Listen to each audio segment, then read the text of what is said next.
कभी सोचा है कि कोई जीत इतनी बड़ी हो जाए कि वही हार की वजह बन जाए? हमारे प्राचीन ग्रंथों में एक ऐसी ही कहानी है, एक बहुत महान ऋषि की, जिन्हें अपनी सबसे बड़ी कामयाबी से ही सबसे मुश्किल सबक सीखना पड़ा।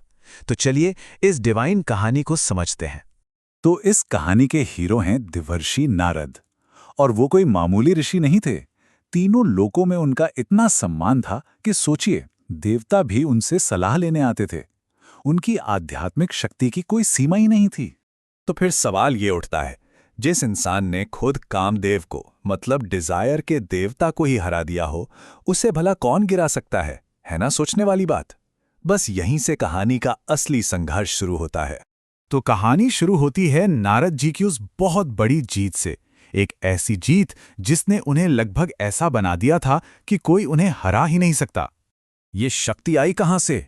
सालों की कठिन तपस्या से। उनका अनुशासन, उनका समर्पण कमाल का था। अपने मन पर, अपनी इच्छाओं पर उनका ऐसा कंट्रोल था जिसका तो बड़े बड़े योगी भी सपना देखते हैं।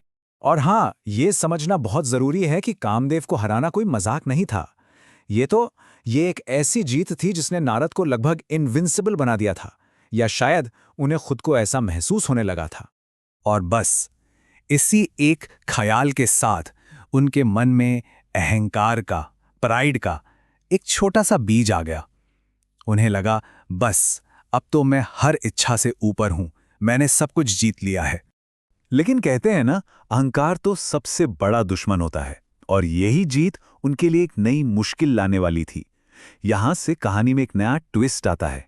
अपनी जीत से वो इतने खुश थे, इतने प्राउड थे कि सीधे पहुंच गए भगवान शिव के पास, ये बताने के लिए कि उन्होंने क्या कमाल कर दिया है। और इसी जोश में वो सबसे जरूरी चीज ही भूल गए, विनम्रता। अब भगवान शिव तो सब जानते हैं। उन्होंने एक पल में ही नारद के मन में आते उस अहंकार को पहचान लिया। और उन्होंने बड़े प्यार से नारद को समझाने की कोशिश की ताकि वो इस घमंड के रास्ते पर ना जाएं। उन्होंने सीधी सीधी चेतावनी दी, लेकिन अपने घमंड में नारद जी को ये वार्निंग समझ ही नहीं आई। उन्हें लगा कि शायद शिवजी उनकी इतनी बड़ी जीत से जल रहे हैं। तो जब नारद जी ने शिवजी की बात नहीं मानी, तो भगवान विष्णु ने सोचा कि अब इन्हें एक सबक सिखाना ही पड़ेगा। और उन्होंने एक ऐसी लीला रची, एक ऐसा जादुई खेल रचा जिससे नारद जी सबक सीख सकें। ये कोई आम शहर नहीं था, ये तो भगवान विष्णु की माया थी। एक इल्यूजन, एक जादू, खास तौर पर नारद जी के लिए बनाया गया था। और वो इतना खूबसूरत था, इतना चमक रहा था कि कोई भी उसे देखता ही रह जाए। तो ये माया क्या होती है? सोचिए, ये एक डिवाइन मैजिक है। एक ऐसी पावर जो असली चीज को छुपाकर हमें उस चीज पर विश्वास दिला देती है जो सच है ही नहीं। ये एक तरह का टेस्ट होता है, सबसे बड़े ज्ञानियों के लिए भी। और यहां आता है कहानी का सबसे बड़ा आयरनी वाला हिस्सा। वही नारद मुनि जिन्होंने अभी अभी कामदेव को हराया था, वो खुद एक सुंदर राजकुमारी को देखते ही उसके प्यार में पड़ गए। उनके मन में उससे शादी करने की इच्छा जाग गई। देखा, यही तो था असली टेस्ट। अब कहानी एक बहुत ही ड्रामेटिक मोड़ लेती है। टेंशन बढ़ रहा है क्योंकि नारद जी तो पूरी तरह से उस माया के जाल में फंस चुके हैं। सोच कर देखिए, वो अपने असली रास्ते से कितना भटक गए थे। अपनी तपस्या की पावर इस्तेमाल करने की जगह वो अब एक सुंदर चेहरे के लिए, एक हैंडसम रूप के लिए भगवान से प्रार्थना कर रहे थे। वो ये भी भूल गए कि असली सुंदरता तो मन की होती है। यहां सस्पेंस और बढ़ जाता है। भगवान विष्णु ने उनकी इच्छा पूरी तो कर दी, लेकिन एक ट्विस्ट के साथ। जो गिफ्ट उन्होंने दिया वो वैसा बिल्कुल नहीं था जैसा नारद जी ने सोचा था। अपने नए लुक पर नारद जी को पूरा भरोसा था।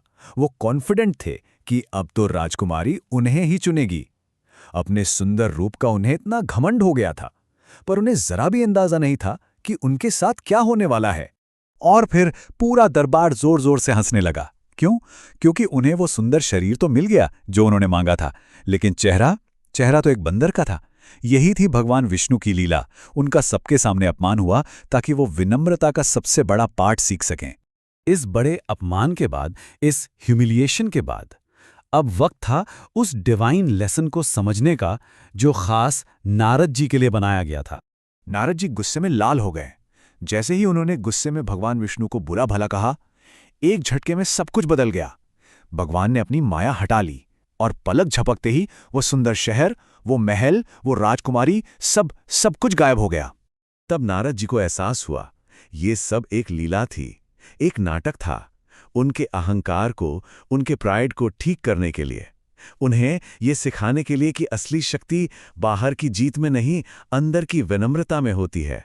तो आखिर में ये कहानी हमें एक बहुत सिंपल पर गहरी बात सिखाती है। अहंकार यानी प्राइड हमें सच से दूर एक धोखे में रखता है, जबकि विनम्रता यानी ह्यूमिलिटी हमारी आंखें खोलती है और हमें ज्ञान की तरफ ले जाती है। यही इस पूरी कहानी का मतलब है। नारद मुनि की ये कहानी कितनी पुरानी है, पर आज भी उतनी ही सच्ची लगती है ना? ये हम सबको सोचने पर मजबूर करती है कि जब हमें कोई बड़ी सफलता मिलती है तो हम कैसे हम्बल बने रह सकते हैं, कैसे अहंकार के जाल में फंसने से बच सकते हैं।